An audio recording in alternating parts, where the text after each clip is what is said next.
Hi composers, have you ever wondered how to connect musical ideas?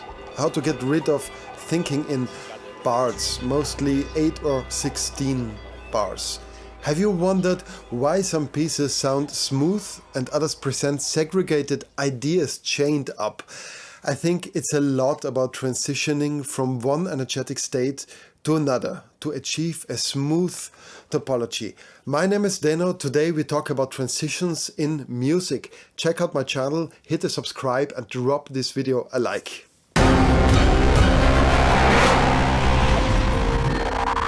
I was awestruck when I realized in a lecture many years ago that the early 20th century Dadaists, such as Schwitters and Ball, amongst others, did not care much about what material they used, but rather how they worked with it. It was all about the process, in what manner are found objects arranged towards each other. How do they relate? I think this influenced modern art a lot and led the way into postmodernism and finally pop cultural techniques, such as DJing, for example.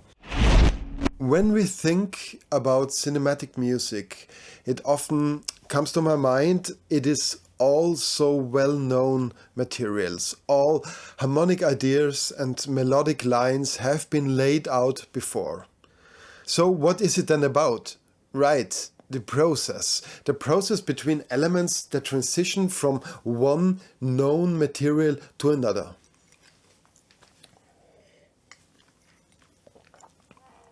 Let us also have a look at classic pop music. It consists of clearly separated parts. Yes, they differentiate themselves with harmony, motion and sound typology. Between those parts, mostly at the very end of each one, something happens to indicate the formal intersection. The music indicates now we enter the verse or the chorus, or now we enter a second turn of the chorus. But why is that? Firstly, because the musicians need this for orientation and because it simply is a musical joy to indicate time and formal structures.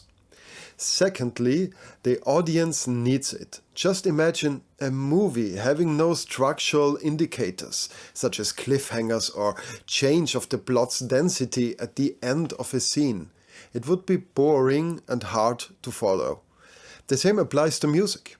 So now what happens, for example, is that the drummer has a tiny snare fill in funk, a massive tom-tom run in heavy metal and a variation in the right cymbal rhythm in jazz. We have choruses coming in the 16th bar, this is the last bar of the phrase. New instruments are appearing and most of all we have one thing, breaks. The music halts, the flow of the rhythm stops, and in between it is common to let single instruments or weird sounds stand out alone. It is a good example to look into pop music because the parts are so easy to tell and thus the transitions are easy to spot. So let's now have an experiment of thought. Let us carry this concept further and say, let's try to do transitions only. What the heck? What happens then? We are in constant transition. The static niveaus of the pop music are left. The change is everywhere, always. This concept was described in the philosophical masterpiece 1000 Plateaus, written by Deleuze and Guattari in the 80s. Still, we can find it in music much earlier, such as with Richard Wagner, for example, with Alban Berg, who was awarded the Master of Smallest Transition by Adorno. We can find it with Nono, Sciarrino, Furrer in somewhat extreme fashion, so very condensed fashion. But also I could name John Williams as a modern composer with quite swift transitional skills. We also do have long and slow transitions, for example, in techno music, in minimal music. Yeah? As we leave pop and classical music parts behind, which, by the way, make them that, pop and classical, it is not a weakness, but a strength. Then we deal with energetic or emotional levels, if you want. So the transition serves the scene. It connects emotional states of the music. The plateaus become much shorter and less stable. What is of great interest for us now? How can we work with transitions? How can we apply this knowledge? So first of all, I want to divide all techniques into two categories so we know what we talk about. We can make out a category for masking the change of one material to another with the help of additional elements. Category B, carving out material, omitting elements. And C, the material, it's the most interesting. Now the material itself is manipulated. It is morphing from one state to another. As you can imagine, there's almost no pure approach. Real life always has elements of all three categories. Now I invite you to imagine music, because this is so fruitful. Imagine it without actually hearing it physically, but let it sound inside your head. Let's imagine an example of category A and B together. We have two distinct patterns of music. Say a rhythmic kick drum loop with stabby synths and rap vocals going on. And a softer part with chorus and bads and a distorted electric guitar in the background. We would like to foremost mask the transition, but also use elements of category C. So we apply a cymbal swell, so this is additive. An additional synth drop and 2 bars before the transition, our stabby synths get more noisy and spectral. Plus the rhythm changes and the kick drum pauses in the last bar. An example of category C, an emotional state being shown with high-pitched violins played very close to the bridge, so they have this grainy, broken spectral sound, supported with very soft, grainy and fragile trumpet swells. So this okay? And this should transition to a dynamic scene when someone is being followed in a subway station, which is underlined with a percussion loop at 145 BPM and a bass synth. So now, if we would like to transition from one to the other, we could use our trumpets and swell them more confidently to a loud volume and put trombones beneath them and add a tuba staccato at the beginning of the suspense scene.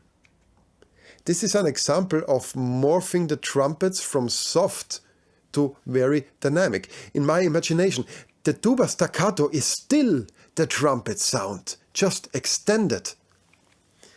The violins, on the other hand, could morph into a hiss and become rhythmical, merging with the second scene's percussion. Additionally, to introduce the creepy character of the second scene, we could mask the transition with a waterphone. I hope you can imagine our little musical journey, and I think it is amazing to imagine stuff like that. Try it out in a quiet minute. Make up your own musical short stories. To end this episode, I want to list a couple of instrumentation techniques coming to my mind which can help us to master transitions. Those examples mostly apply to the masking category A.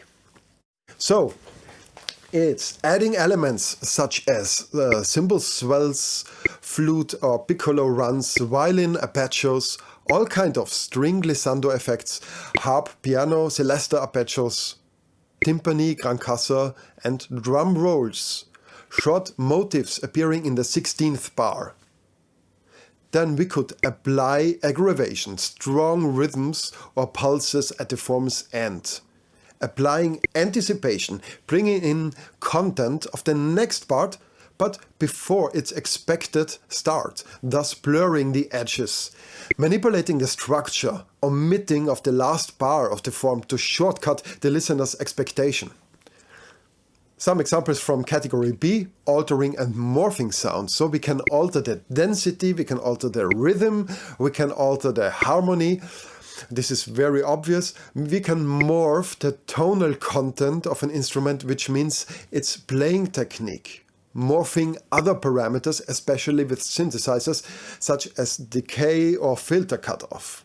Creating meta instruments, residing between two states. Understanding tonal connection between instruments and extending their range, as we did with the trumpets, going to the trombones, going to the tuba. As you may experience, there are other rooms opening in this discussion we could talk about extensively. I invite you to comment and share your thoughts, so maybe we can find future topics together.